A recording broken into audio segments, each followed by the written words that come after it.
नमस्कार. आपण ऐकतोय डॉक्टर सौ अनुराधा सुधीर कुलकर्णी लिखित तुका विठ्ठल सर्वांगे. आजचा भाग आपला चालला आहे 30वा. तुकारामांच्या हिंदी रचना आज आपण ऐकणार आहोत. तुकाराम बहुत मीठा रे. तुकारामांची हिंदी पदं फार सुंदर आहेत, मधुर आहेत. त्यांच्यातील सरलतेच्या सौंदर्यामुळे ती जनसामान्यांच्या हृदयात सहज प्रवेश करतात.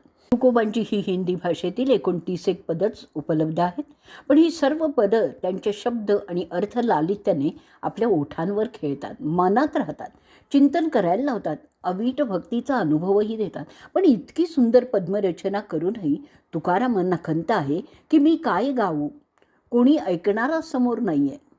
क्या गाऊ कोई सुनने वाला, देखो तो जब जगही भूला, खेलो अपने राम ही साथ, जैसी वैसी कर रहू मात. 3461 हा अभंग आहे. जिकडे पाहावं तिकडे सर्व जग आपापल्याविषयी मोहात गुरफटून गेलेलं आहे. जाऊ द्या, कोणी ऐकणारे असू देत नसू देत, आपण आपल्या रामासह भक्ती क्रीडेत मग्न होऊन जाऊयात. तुकारामांची ही खंत पाहिली ना की विश्वविख्यात महाभारत कथेचे अद्वितीय भागवत पुराणाचे करते महर्षी व्यासांनी हे जे उद्गार काढलेले आहेत त्याचं स्मरण होतं. व्यासमुनी म्हणतात, अरे मी माझे दोन्ही बाहू वर करून सगळ्यांना सद्धर्माविषयी सांगतो आहे, आवाहन करतो आहे, पण कुणीही माझं ऐकतच नाही आहे. पण कुणी ऐको किंवा न ऐको, तुकाराम कळकळीने सर्वांना आवाहन करतात. तुकाराम बहुत मीठा रे, भर राखू शरीर, तन की करू नाव रे, उतारू पैल तीर. 3483 हा अभंग आहे. मी तुकाराम ज्याचं अखंड स्मरण करतो तो राम शब्द मोठा गोड आहे रे. सर्व शरीरात तो भरून ठेवूयात, रोमा रोमात साठवूयात आणि अशा राम भरल्या शरीराची नाव करून हा भवसागरही पार करूयात. जर आपण अशा रीतीने रामनामाच्या साह्याने आपली जीवननौका पार केली नाही, जीवनाचं सार्थक केलं नाही, तर बघा केव्हा यमाचा घाला येईल काही सांगता येत नाही, असा इशारा देखील तुकोबा देतात.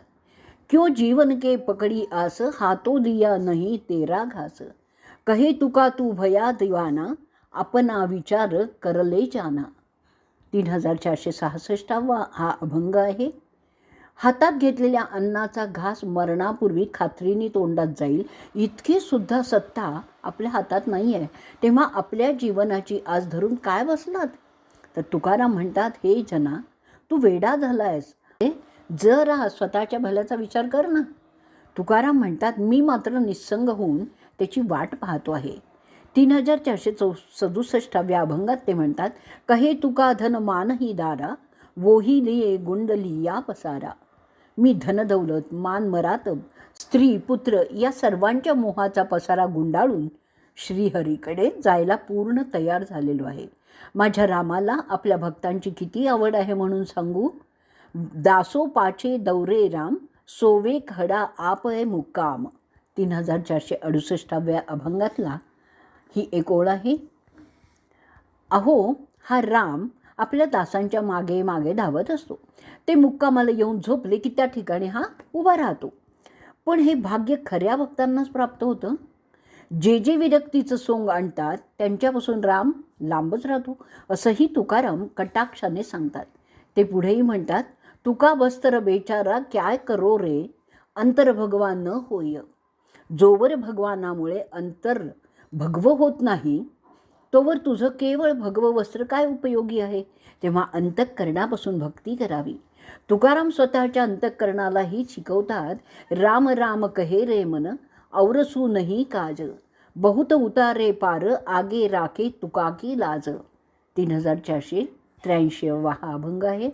अरे मना तू राम राम म्हण, दुसरीकडे कुठेही लक्ष देऊ नकोस, कारण राम सोडून कोणीही तुझ्या कामाला येणार नाही.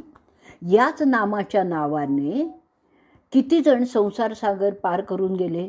हेच नाम तुकारामांची लाज राखेल. तू तुझ्या नावाची तरी फिरकी करून रामनामाची कास धर.